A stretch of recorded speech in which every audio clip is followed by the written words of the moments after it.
sound. 1, 2, 3. Look at me. Paparazzi over here.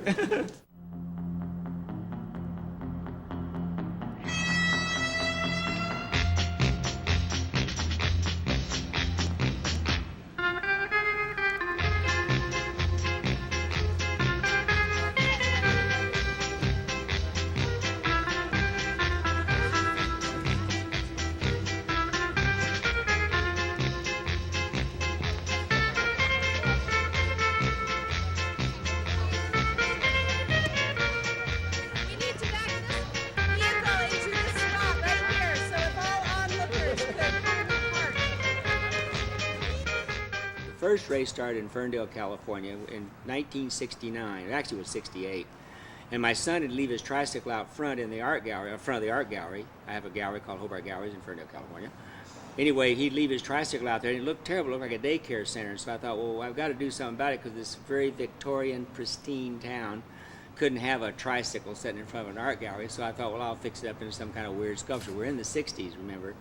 So I put filigree on it, a seat for myself and a seat for my son, and place to have lunch and potted plants and lights and a roof and everything else. So it was really a vehicle. And then it got top heavy because it was about 7 feet tall, so I put trainer wheels on it, so it became a pentacycle. Since that time, it has gone unbelievably wild. Wait for the dog! Hey!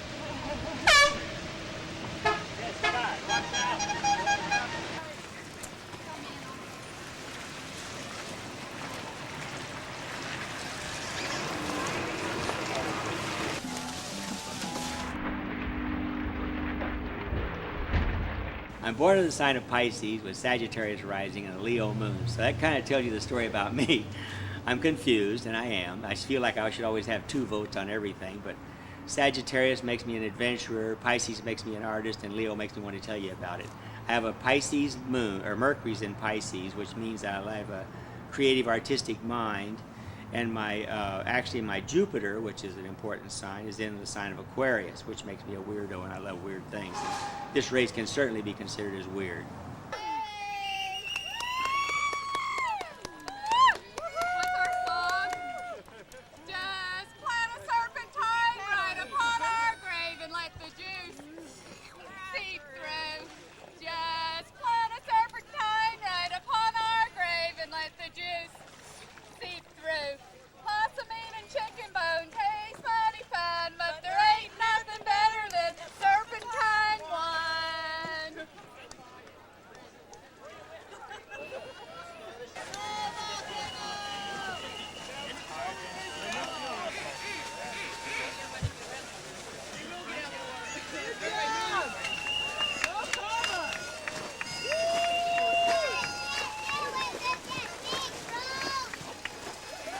I think creativity is contagious. I think once you get a taste of it, you start realizing it's so open-ended.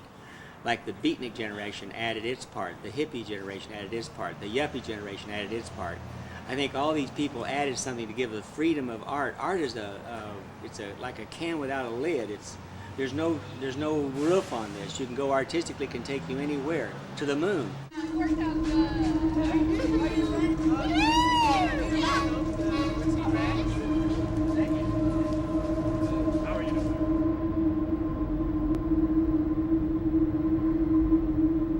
You're back! Welcome to the planet Earth! I've been an aircraft mechanic. I got a license and everything to be an aircraft mechanic.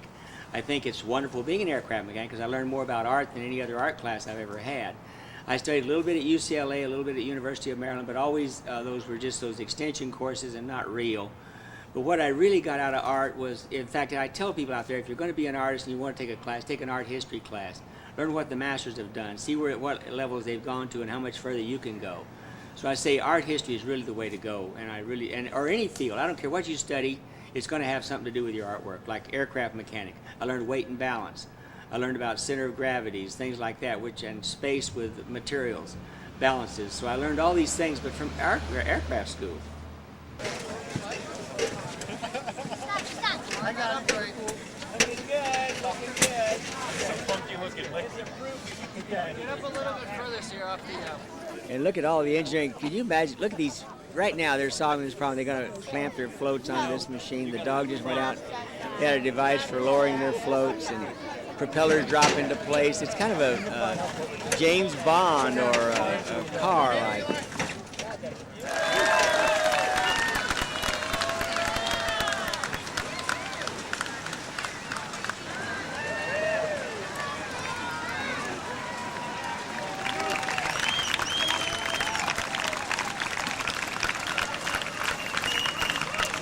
Actually, my creativity came from the fact that I had this mad desire to do artwork. The first thing I ever did that was artistic was decorate field workers' sheds or shacks.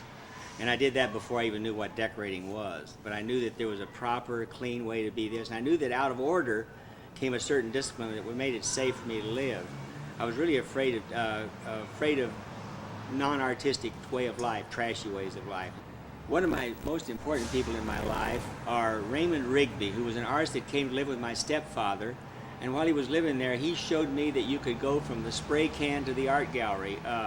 He showed me that I could go from building something to showing it in an art gallery and making a living. He actually got a check in front of me one time, and I thought, whoa, you can make a living doing this. And then, so from then on, I took it serious. In fact, I even opened an art gallery in 1962.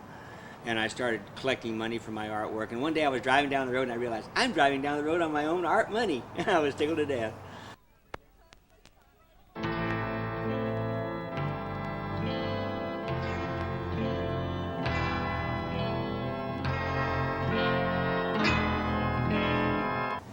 There's something exciting. I used to race cars, drag racer, and I learned that you work all night and then you race the next day. Well, I got into that habit, that good feeling. I love the smell of grease. I love bearings at work. And I love all these kind of mechanical things that mechanics have a problem. First of all, they won't forgive you of anything. But then they're also exciting because you can depend on them. If you know you twist a rod at the other end, it's going to twist the same way, kind of, or pretty much. Anyway, so I think the excitement is the smells and the cool air and the early mornings and the fact that you're working on an invention that's never been seen before by anybody in the world. I mean, it's a brand new item, and it's out of your head. I'm Rolando Botti, and this is the road boat, and it's going to be fixed up and ready for next year. I need to work on the cables and get some better cable connections. Yeah, here, I'll show you how my steering works. It's still doing it. See, that's my steering there.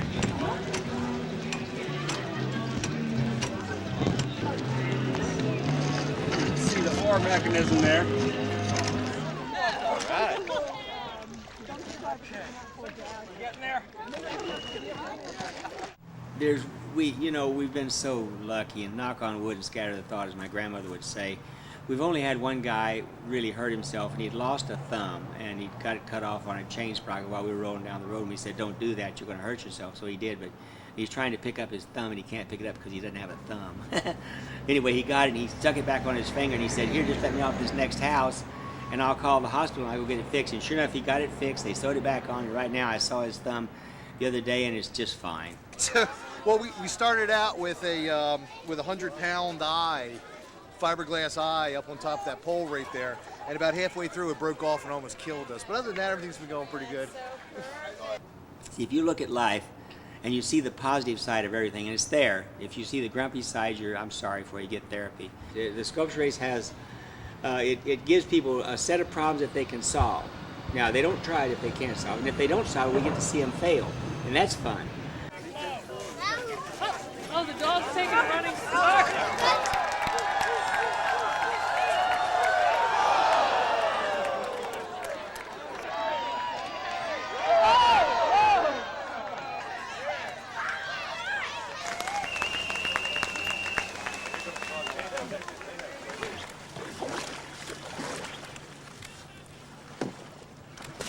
I'm dying here. Oh, you've got to go.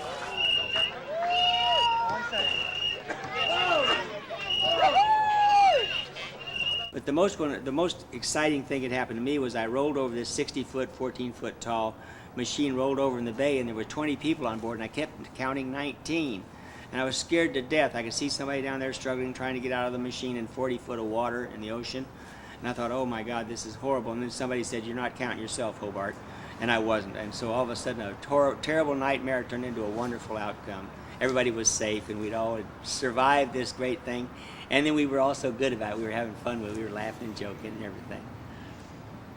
Coast Guard was a little serious. They didn't understand us. Look at this elephant coming around the corner here. All right. Sound like a ship going down. Turn it a little more, turn it a little more. Get out of the way, hon. Now you're lined up. You're lined up.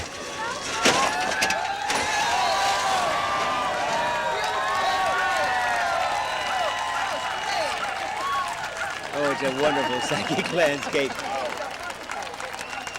I've probably over the years have built maybe 100 sculptures. They've gone anywhere from a one-man pentacycle, or two-man, a boy and a man, to a 60-foot, 14-foot tall Quagmire Queen, which had 20 people on board. So I've gone the gamut, and I've even had a human-powered, people-powered bus, which I thought was really going to save the world, but it didn't. But I failed, and I failed. In fact, a friend of mine said, Hobart, let's test it before we go to the crowd. And I said, no, if I'm going to fail, I want thousands of people watching. I want to fail with glory.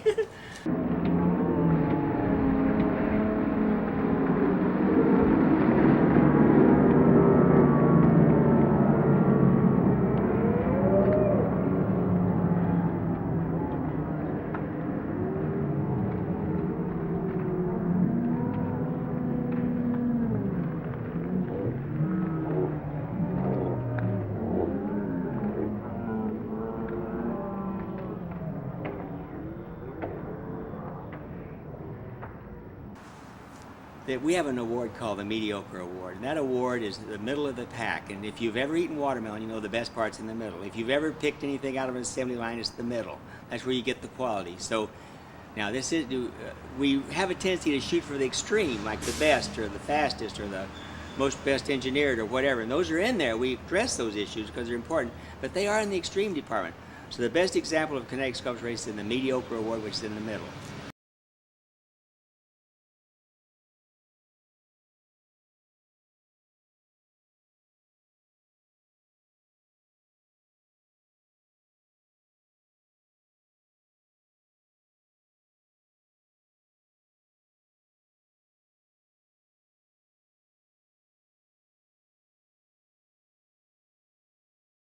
And you know, figure out all the time infractions and everything like that. So it's anyone's guess at this point.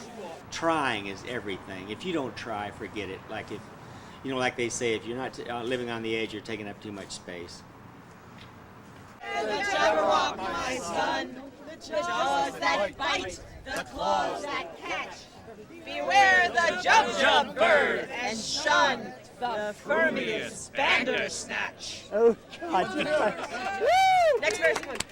Oh, what a pit crew! That was wonderful.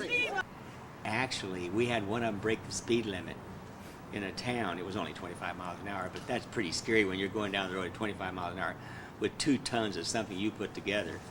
So one lady broke her ankle on it, sprained her ankle, didn't break it. But anyway, we were racing off down this hill and she got scared and jumped off. It was a bad move. At 25 miles an hour, that's pretty quick.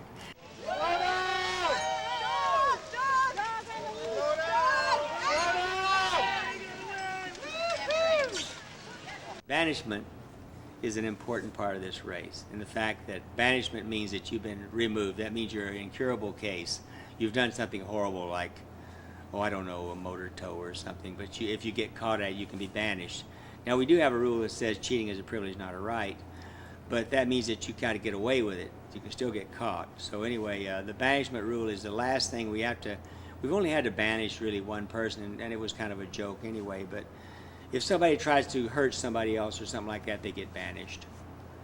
So it's not an honor award at all. It's all by itself. It means that you're taken out of the computer, you're off the scrolls, you don't get any more news, you really become a very lonely person. We're sorry for you.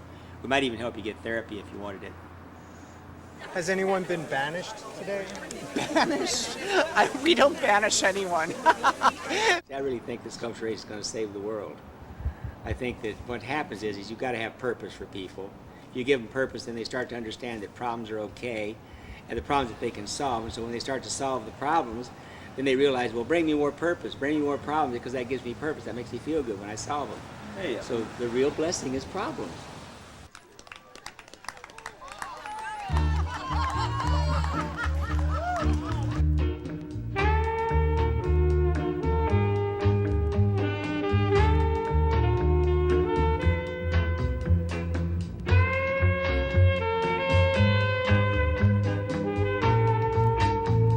This is Hobart Brown saying, I'm an adult and I want to have fun, and I can give you a reason.